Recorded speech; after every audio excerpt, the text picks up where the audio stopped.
Hello बच्चों, good morning, good afternoon, good evening and good night. आपके लिए आपके समय के अनुसार। Clear?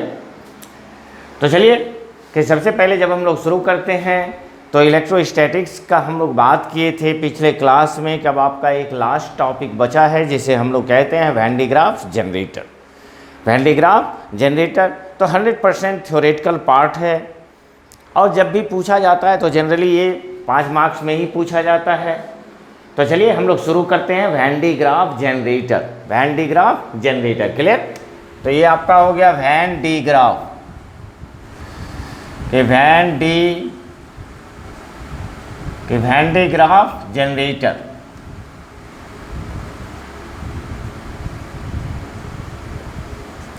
Van de Graaff generator और इसे हिंदी में भी वैन डी ग्राफ कि वैन डी ग्राफ जनरेटर कहते हैं।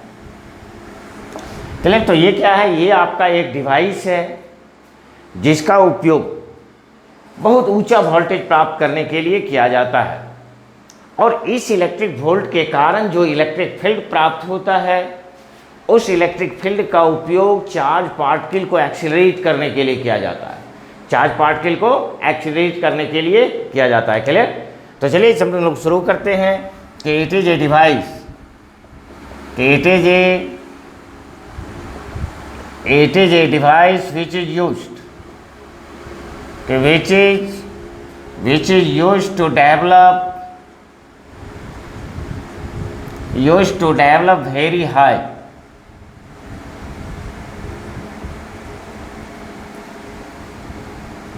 high potential. Clear? The electric field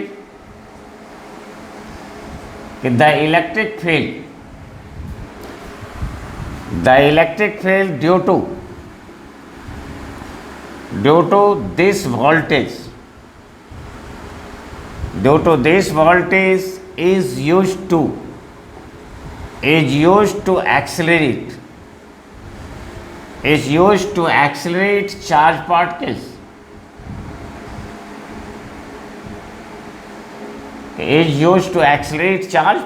clear? तो यह क्या हुआ आपका कि यह एक युक्ति है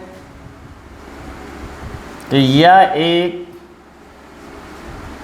यह एक युक्ति है जिसका उपयोग उच्च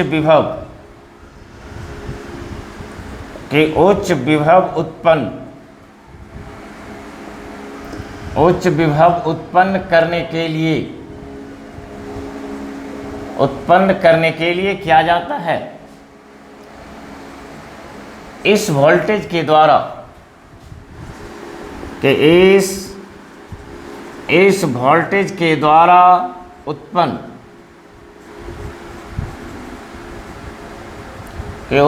विद्युत क्षेत्र का उपयोग आवेशीय कण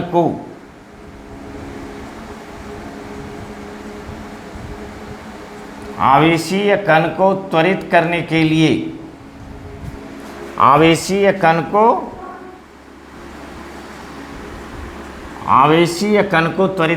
लिए किया जाता है। क्लियर?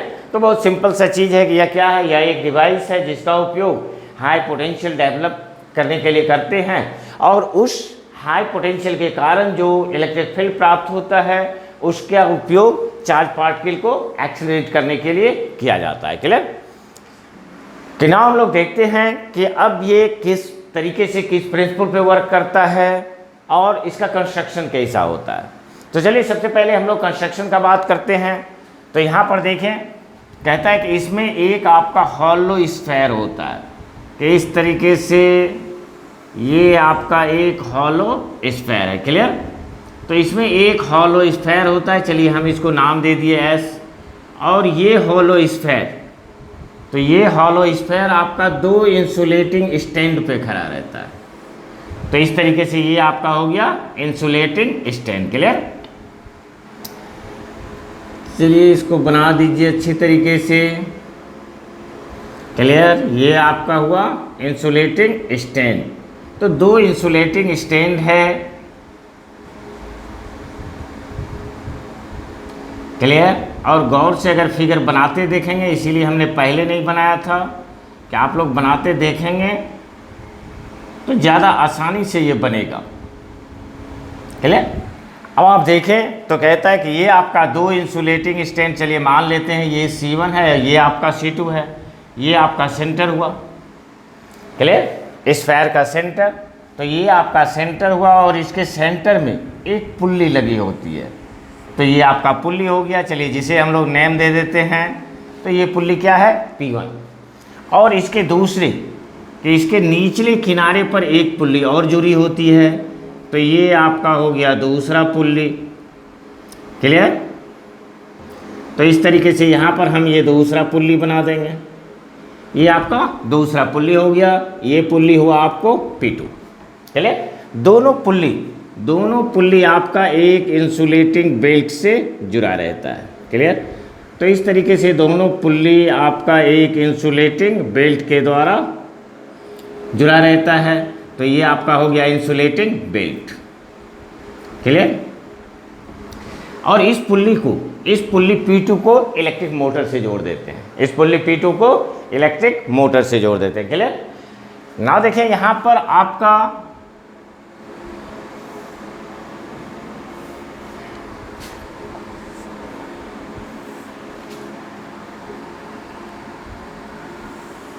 इस तरीके से इसका बेड बना रहे हैं, जिस बेड पर ये स्थिर रहता है। क्लियर।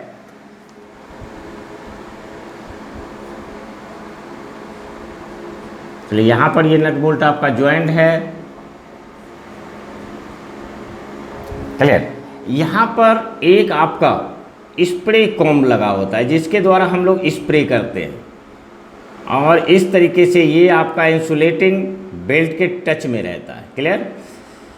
तो ये आपका, और इसे हम लोग HVR से जोड़ देते हैं, HVR, high voltage rectifier. Clear. तो इस तरीके से इसे हम जोड़ देते हैं। फिर यहाँ पर इस जगह आपको एक कलेक्टिंग कॉम्ब लगा होता है, तो ये आपका कलेक्टिंग कॉम्ब है।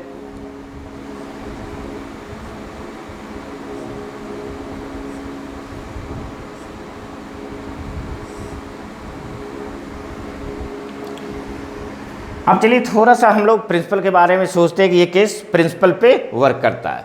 बाकी ये फिर आपका एक आउटर सील्ड सरफेस से कवर रहता है। क्लियर। तो ये आपका एक्सटर्नल सील्ड सरफेस है,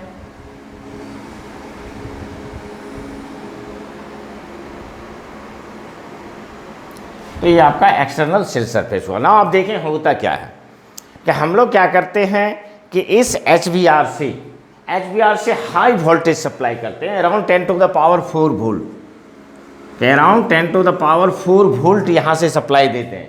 ये कहाँ आएगा, तो ये स्प्रे काम पे आएगा। और ये बेल्ट जो बना हुआ रहता है, बेल्ट किसका होता है, इंसुलेटिंग मटेरियल का, मतलब चार्ज अपने आप मूव नहीं करेगा। तो चार्ज अपने आप मूव नहीं करेगा, इसके लिए हम लोग क्या करते हैं, पुल्ली P2 को ही घुमा देते हैं, कि इलेक्ट्रिक मोटर के सहायता से इस पुल्ली P2 को रोटेट कर देते हैं, और जब ये पुल्ली P2 रोटेट करती है तो चार्ज यहाँ से ट्रांसफ़र होकर यहाँ पर पहुँच जाता है। और यहाँ जब पहुँचता है तो देखते हैं दोनों में थोड़ा सा गैप है, मतलब पूरा टच में नहीं रहता है। और पूरा टच में अगर नहीं है तो वहाँ पर क्या होगा, इलेक्ट्रिकल इंडक्शन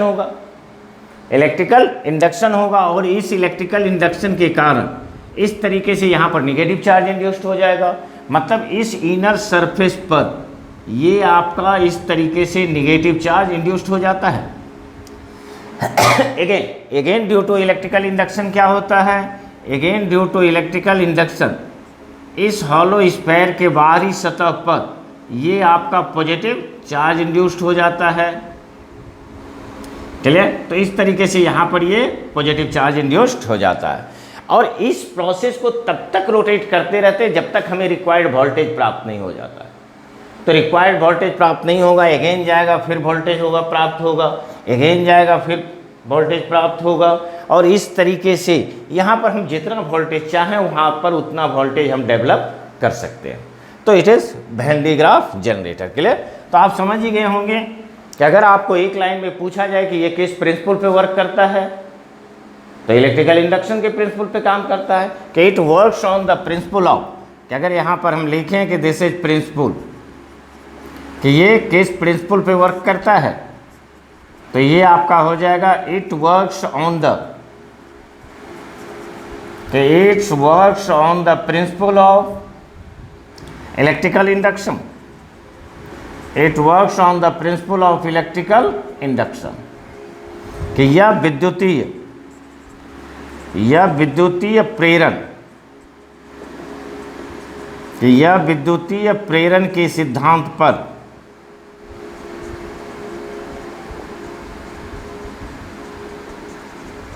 यह विद्युतीय प्रेरण के सिद्धांत पर कार्य करता है। क्लियर। नाउ हम लोग देखते हैं construction and working, construction and working कि इसमें क्या क्या होता है।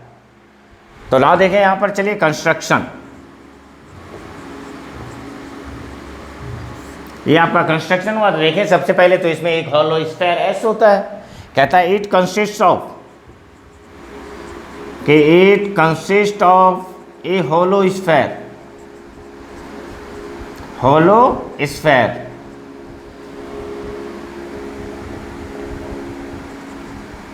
Hollow sphere S, clear, which is situated, which is situated on, which is situated on two insulating stand, the two insulating stand C1 and C2, C1 and C2, clear। at the center of sphere, at the center, at the center of sphere a pulley P1, a pulley P1 is fixed, P1 is fixed, and another pulley P2, and another pulley P2 is fixed, P2 is fixed at the bottom face, at the bottom face, which is run by, which is run by an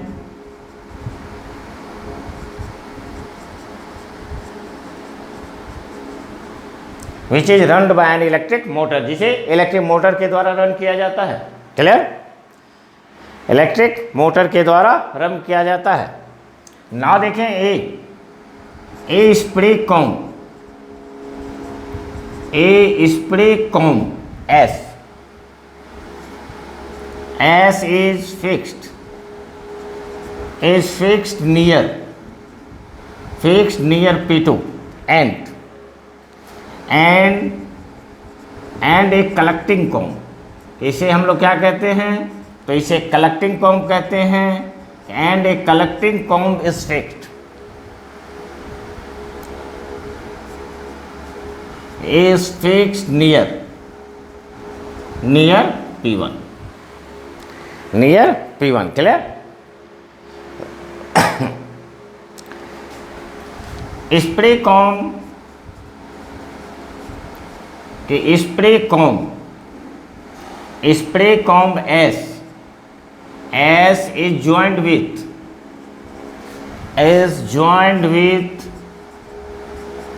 HVR, HVR को हम लोग कहते हैं high voltage, कि high voltage rectifier, high voltage rectifier. चलिए, तो that is construction के लिए काफ़ी है इतना। तो चलिए प्लीज इसको आप राइट करें।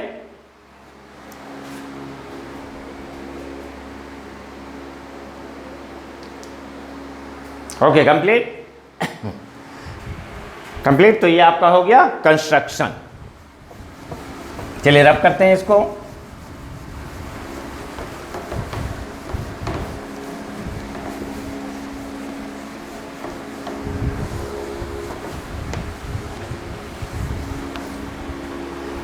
ओके, तो देखिए इसमें क्या क्या है आपका। तो चलिए लिखिए इसको। कहता है इसमें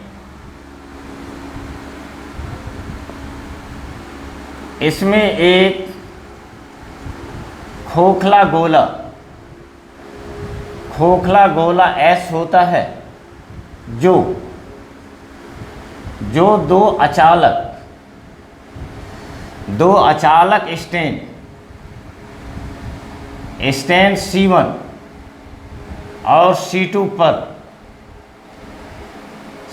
और C2 पर स्थित रहता है। क्लियर? गोले के केंद्र पर एक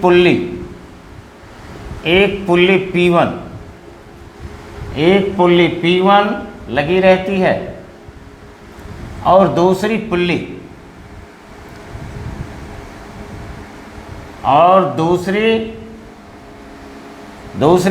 P2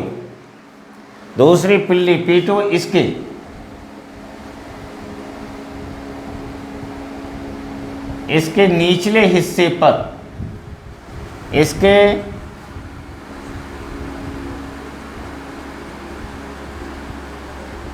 इसके निचले हिस्से पर स्थित रहती है। क्लियर?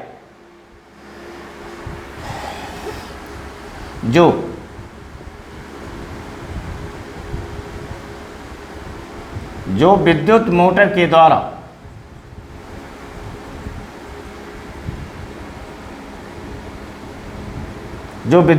के द्वारा चलाया जाता है। कहा था एक स्प्रे कंघी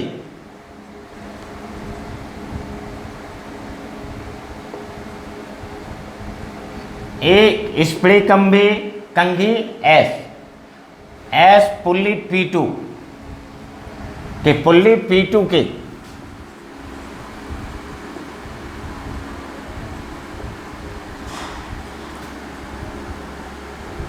P2 के नज़दीक स्थित रहती है और दूसरी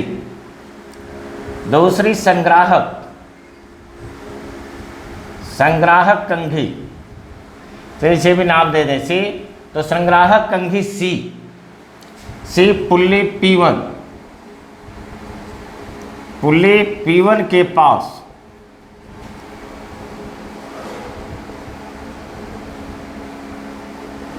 P1 के पास जुड़ी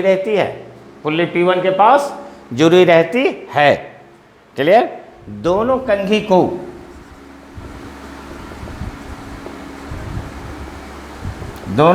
को एक अचालक बेल्ट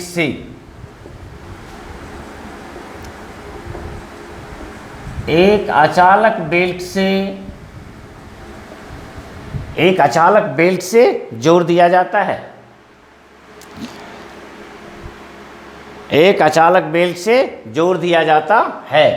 स्प्रे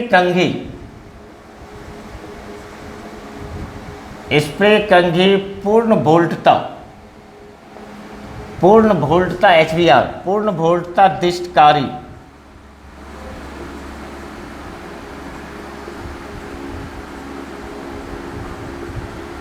दिष्टकारी से जुड़ी रहती है। तो चलिए ये आपका हो गया कंस्ट्रक्शन। तो चलिए इसे आप पूरा करें ताकि वर्किंग को हम शुरू करेंगे। क्लियर? ओके, चलिए इसको हम रब करते हैं।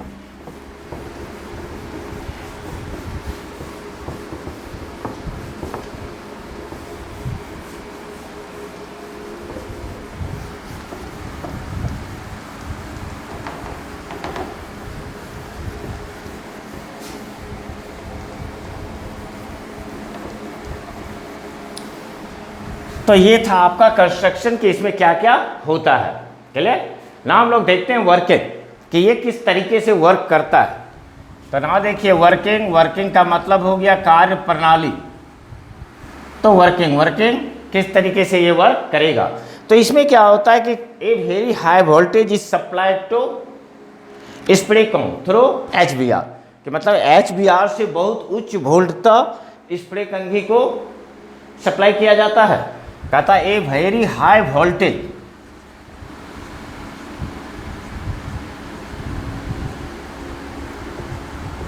कि ए वेरी हाई वोल्टेज, चलिए approx 10 to the power 10 volt is supplied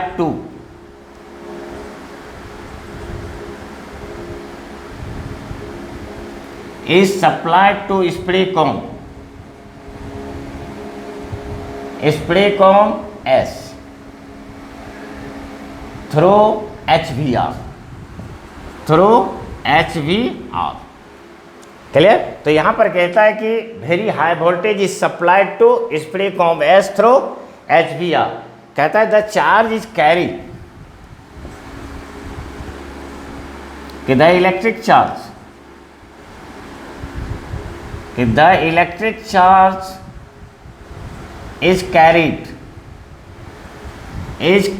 from P2 to P1 through insulating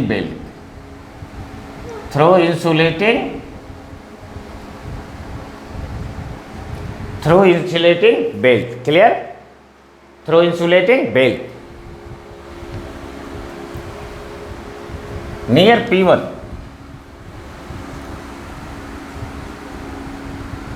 due to electrical induction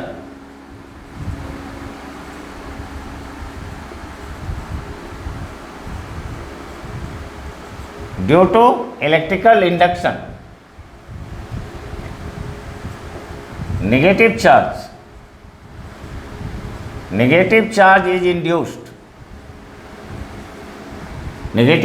is induced at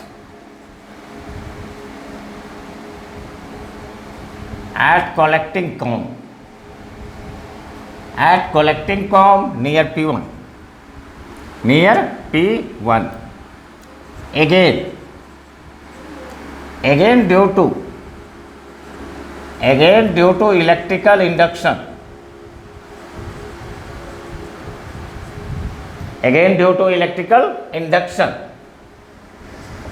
कि positive charge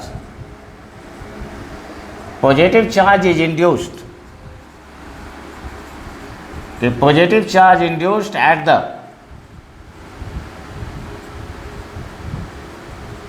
the outer surface of sphere. Okay? This process is repeated. This process is repeated to find required voltage.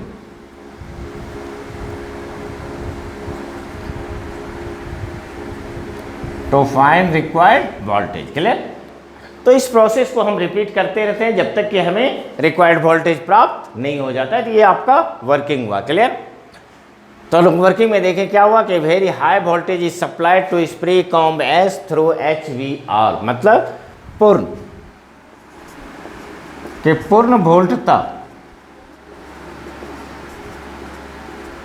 पूर्ण वोल्टता दिष्टकारी से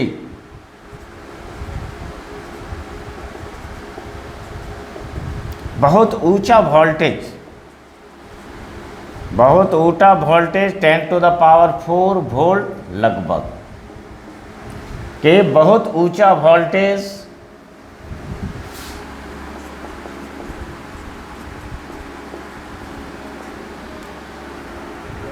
clear कि पूर्ण वोल्टाधिष्कारी से बहुत ऊंचा वोल्टेज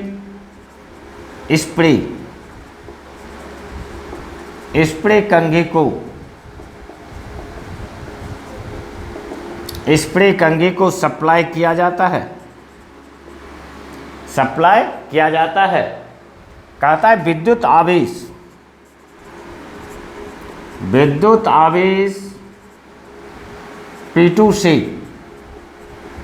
P2 से P1 पर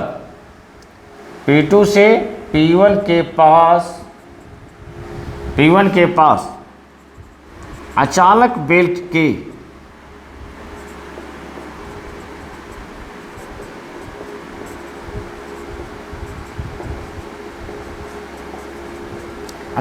से पहुंच जाती है। क्लियर। विद्युतीय प्रेरण के कारण कि P1 के नज़दीक P1 के नज़दीक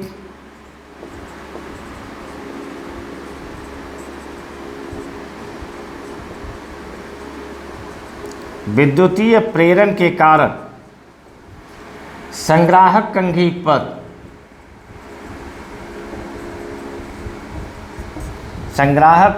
पर ऋणात्मक मतलब नेगेटिव चार्ज आरोपित हो जाता है और पुनः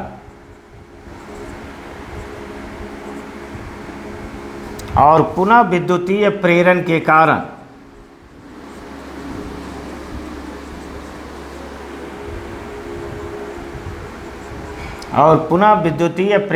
कारण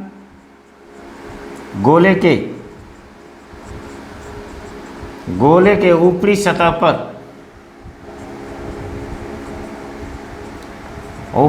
पर पॉजिटिव चार्ज आरोपित हो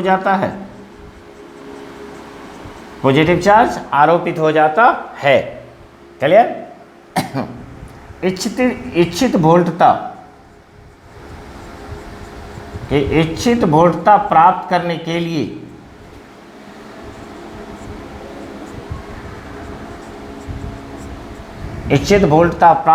के लिए इस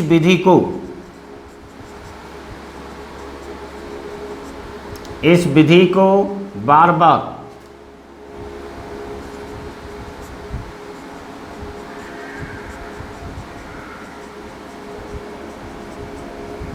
बार बार दोहराया जाता है। क्लियर? तो इस प्रोसेस को हम रिपीट करते हैं। क्लियर?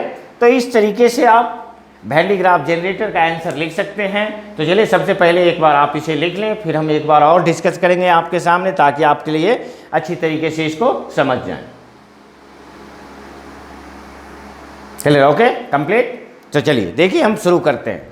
तो एक्चुअली देखिए हम शुरू से करते हैं। फिगर आपके सामने बना हुआ है, इसीलिए हमने फिगर को रब नहीं किया ना। देखिए यहाँ पर कहता है कि ये आपका वैन डी ग्राफ जनरेटर है क्या। तो वैन डी ग्राफ जनरेटर क्या है? तो वैन डी ग्राफ जनरेटर यह आपका एक युक्ति है जिसका उपयोग उच्च वोल्टेज प्राप्त करने के लिए किया जाता है। कहता इस उच्च वोल्टेज के कारण प्राप्त विद्युत क्षेत्र का उपयोग आवेशीय कण को त्वरित करने के लिए किया जाता है। चलिए, तो इस तरीके से आप डेफिनेशन लिख सकते हैं ना। अब बात आती है प्रिंसिपल की। तो प्रिंसिपल में तो आप फिगर में भी देख लिए कि आपने यहाँ से HBR से हाई वोल्टेज सप्लाई किया। ये यहाँ पर स्प्रे कंघी के द्वारा, देखें स्प्रे कंघी टच में है, तो ये आवेश यहाँ पर आया, इलेक्ट्रिक चार्ज यहाँ पर आई, और ये इलेक्ट्रिक चार्ज इंसुलेटिंग बेल्ट के द्वारा यहाँ पर पहुँच गई।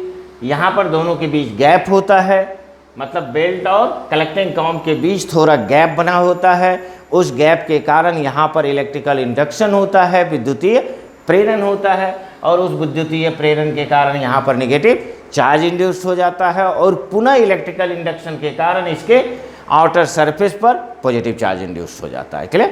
तो यह किस प्रिंसिपल पे काम करता है? तो यह आपका इलेक्ट्रिकल इंडक्शन के प्रिंसिपल पे काम करता है ना। चलिए अब हम लोग देखते हैं कि इसका कंस्ट्रक्शन। तो कंस्ट्रक्शन में भी आप देखें यहाँ पर एक आपका एक हॉलो स्फीयर है S, जो दो इंसुलेटिंग स्टैंड पर है। क्लियर? इसके सेंटर में एक पुल्ली लगी होती है, और इसके निचले हिस्से पर दूसरी पुल्ली लगी होती है। इस पुल्ली को इलेक्ट्रिक मोटर के द्वारा जोड़ दिया जाता है, क्योंकि इसे हमको रोटेट करना है, क्योंकि इलेक्ट्रिक चार्ज अपने आप P2 से P1 पे नहीं आएगी। इसलिए हम लोग क्या करते हैं कि हाई वेलोसिटी से P2 को रोटेट कर देते हैं। बस चार्ज इलेक्ट्रिक चार्ज P2 से इंसुलेटिंग बेल्ट के द्वारा P1 पे पहुंच जाती है। क्लियर? दूसरी होगी। अब इसका तीसरा पार्ट आप देखें, यहाँ पर एक स्प्रे कंघी लगी हुई है, जो कहाँ से जुड़ा हुआ है? HBR से जुड़ा हुआ है। HBR क्या है? तो ये भी आपका एक डिवाइस है जो हाई वोल्टेज प्रोड्यूस करती है, हाई वोल्टेज सप्लाई करती है, आपको देती है हाई वोल्टेज। तो ये यहाँ से हाई वोल्टेज के द्वारा P2 के पास पहुँच जाती है। फिर चार्ज यहाँ से आगे बढ़ा आपका, ये आगे बढ़ने के बाद यहाँ पर कलेक्टिंग कॉम्ब लगा है, जो क्या करता है? चार्ज को कलेक्ट करता है। तो चार्ज को कलेक्ट करने के कारण इसका नाम कलेक्टिंग कॉम्ब हुआ। यहाँ पर इलेक्ट्रिकल इंडक्शन के कारण यहाँ पर नेगेटिव चार्ज इंड्यूस्ड हो जाता है। क्लियर। तो ये था इसका कंस्ट्रक्शन, इस तरीके से आप कंस्ट्रक्शन को लिख सकते हैं ना। अगर हम वर्किंग का बात करें कि ये किस तरीके से वर्क करता है, तो कहता है कि एक वेरी हाई वोल्टेज, बहुत ज़्यादा वोल्टेज, मतलब अराउंड 10⁴ वोल्ट HVR के द्वारा स्प्रे कॉम को दिया जाता है। अब यहाँ पर ये पुल्ली P2 इलेक्ट्रिक मोटर के द्वारा रोटेट किया जाता है, और जब ये रोटेट करता है तो यहाँ से इलेक्ट्रिक चार्ज P1 के पास पहुँचती है। जो ही ये P1 के पास पहुँचती है, यहाँ पर इलेक्ट्रिकल इंडक्शन होता है, और इलेक्ट्रिकल इंडक्शन के कारण इसके अंदर वाली सतह पर नेगेटिव चार्ज इंड्यूस्ड होता है। अगेन इलेक्ट्रिकल इंडक्शन के कारण इसके बाहरी सतह पर पॉजिटिव चार्ज इंड्यूस्ड हो जाता है। इस प्रोसेस को तब तक रिपीट करते रहते हैं जब तक हमें रिक्वायर्ड वोल्टेज प्राप्त नहीं होता है। क्लियर। तो ये आपका 100% थ्योरेटिकल क्वेश्चंस था। आपने देखा वेन डायग्राफ, जनरेटर। तो चलिए, ऐसे भी बिहार बोर्ड के लिए बहुत इंपॉर्टेंट माना जाता है। क्लियर।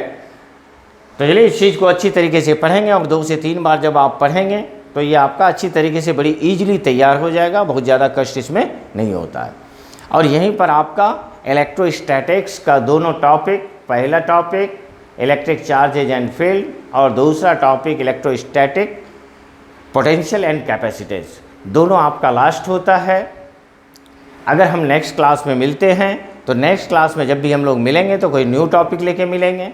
तो न्यू टॉपिक का मीन्स करंट, इलेक्ट्रिसिटी, विद्युत धारा। तो अभी तक जितने भी चीज़ को हम लोग पढ़ रहे तो स्टैटिक चार्जेज के कारण पढ़ रहे थे। अब हम लोग थोड़ा सा फ्लोइंग चार्जेज के कारण पढ़ेंगे कि इस फ्लोइंग चार्जेज के कारण क्या क्या होता है। करंट, इलेक्ट्रिसिटी, बहुत मज़ा आएगा, क्योंकि 10th में भी थोड़ा आप लोग पढ़ते हैं, और अब यहाँ पर थोड़ा उससे ज़्यादा विस्तार से पढ़ेंगे तो और भी अच्छा लगेगा, थोड़ा समझ में ज़्यादा आएगा। क्लियर। और अगर अपने लिए हम बात करें तो हर लेक्चर में आपको बोलते हैं कि please like, share and subscribe. तो ज़्यादा से ज़्यादा शेयर करें, ज़्यादा से ज़्यादा लाइक करें, और ज़्यादा से ज़्यादा सब्सक्राइब करें। और जो भी नए भी देखते हैं वो भी सब्सक्राइब ज़रूर करें, ताकि आपके पास मेरा वीडियो निरंतर मिलता रहे। क्योंकि जो ही यहाँ पर हम अपलोड करेंगे तो वहाँ पर आपको नोटिफिकेशन प्राप्त होगा कि हमने वीडियो अपलोड किया। क्लियर। तो इसी के साथ please like, share and subscribe. फिर मिलते हैं नेक्स्ट क्लास में नए चैप्टर्स के साथ। तब तक के लिए थैंक यू।